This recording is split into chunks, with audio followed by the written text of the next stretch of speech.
Здравейте всички! Аз съм Callbreaker и това видео ще е малко по-различно от другите видеа.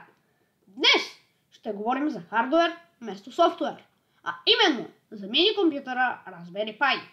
Преди да започнем, абонирайте се за канала ми и поставете лайк. Окей, нека да започнем. Нека видим какво е Raspberry Pi.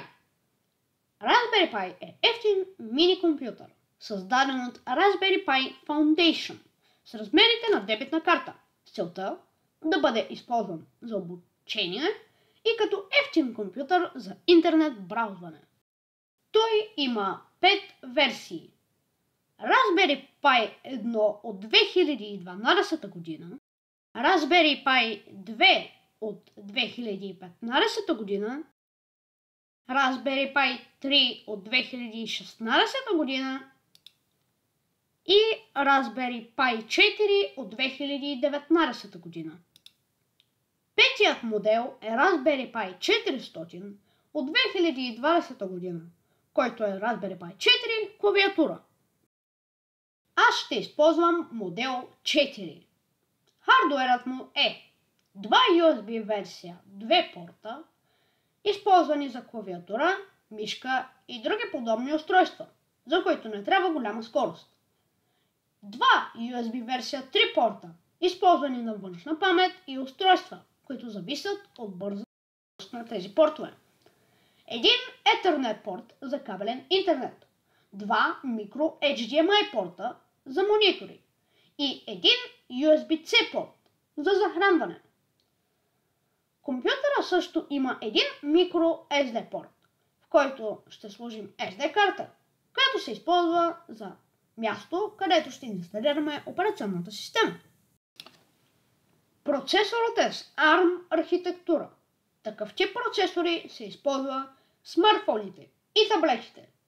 За RAM паметта има няколко конфигурации с 2 ГБ RAM памет, с 4 ГБ RAM памет и с 8 ГБ RAM памет. RAM паметта е памет, в която се записват програмите, които са отворени в момента. Тя се изтрива, когато токът се изключи. Колкото повече RAM памет имате, толкова повече програми можете да отворите. Аз ще използвам модела с 4 ГБ RAM памет. Нека видим как да включим мини компютъра. Включете клавиатурата и мишката в USB 2 портовете. Те са портовете с черна пластмасова вътрешност. Сложете микро HDMI порта в някой от двата метални малки порта, ето тук. Сложете другия край на HDMI кабела в големия железен порт на монитора ви, ето тук. Аз имам един такъв порт, но вие може да имате повече. Включете захранването в контакта. Ако сте по-малки, помолете родител да ви помогне, защото токът в контакта е опасен. Включете другия край на захранването в USB-C порта, ето тук. Включете монитора си. Би трябвало да излезе ето този екран или да не излезе нищо. Ако не излезе нищо, би трябвало зелената лампичка да мига. А ако и това не се случва, може би имате проблем с мини компютъра ви. Окей, нека инсталираме операционна система, за да можете да използвате вашият мини компютър. Raspberry Pi поддържа Windows и Linux, но Windows е бавен, нестабилен и може да счупи вашият мини компютър, ако нямате охладител. В следващото видео ще ви покажа как се слага охладител. Най-добрият вариант е да инсталираме Linux. Raspberry Pi Foundation са направили специална версия на Linux, която върви много добре на техните устройства. Тя се казва Raspberry Pi OS. Логично. За да инсталирате операционна система имате два варианта. Ако имате компютър с SD или micro SD порт и ако нямате SD порт. Вторият метод обаче работи само ако когато включихте вашият мини компютър по-рано, се появи екран с интерфейс, а не черен екран. Нека първо ви покажа първият метод. Отидете на сайта на Raspberry Pi Foundation. Линкът ще бъде в описанието. Сложете курсора си върху компютър и кликнете Софтуер. Скролнете надолу, докато намерите копчето Download. Кликнете копчето, което съответства с вашата операционна система.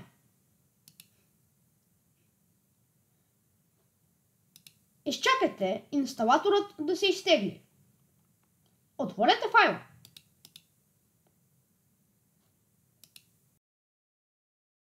Кликнете Изчакайте инсталатора, докато той инсталира програмата. Кликнете Finish. Отворете Raspberry Pi Imager.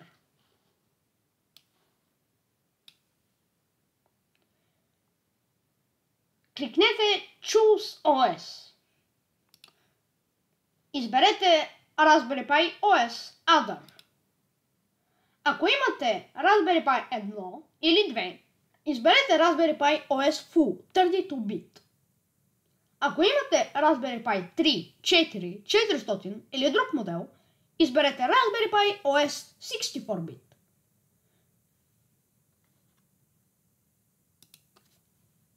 Включете SD картата в компютъра си. Кликнете Choose Storage.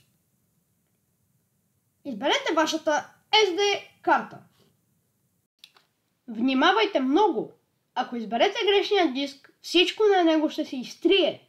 Изберете устройството с капацитета и името на SD картата ви. Най-накрая кликнете Write. Изчакайте докато програмата ви каже, че записът е успешен. Извадете SD картата от компютъра ви. Мушнете я в вашият мини компютър. Ако нямате SD порт на компютъра си или въобще нямате компютър, включете вашият мини компютър и изчакайте, докато се появи екран с интерфейс.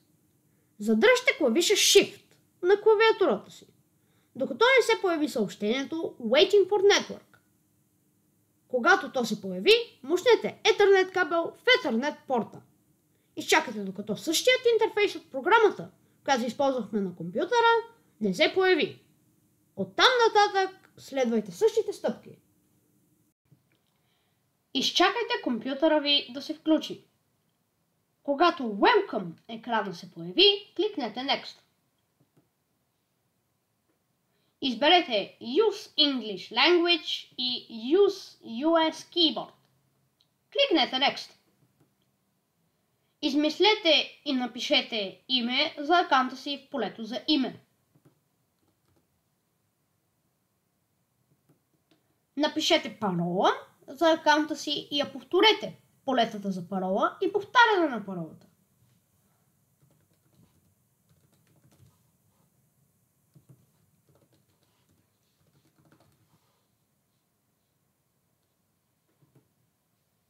Кликнете Next. Ако прозорче за Software Update се появи, кликнете Next и изчакайте докато апдейта се изтегли. Ако преди това се появи прозорче Reduce the size of desktop on this monitor и имате черни рамки на екрана си, кликнете копчето до него. Ако използвате Wi-Fi, би трябвало да се появи прозорче за избиране на Wi-Fi мрежата. Изберете вашата Wi-Fi мрежа и изчакайте докато прозорче за въвеждане на парола се появи.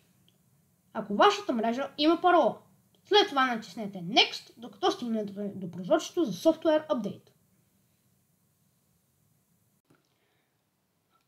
Когато прозорчето Setup Complete се появи, рестартирайте вашият мини компютър. И готово! Инсталирахте Linux и научихте малко за вашият нов мини компютър. В следващото видео ще видим какви почти безкрайни възможности има той.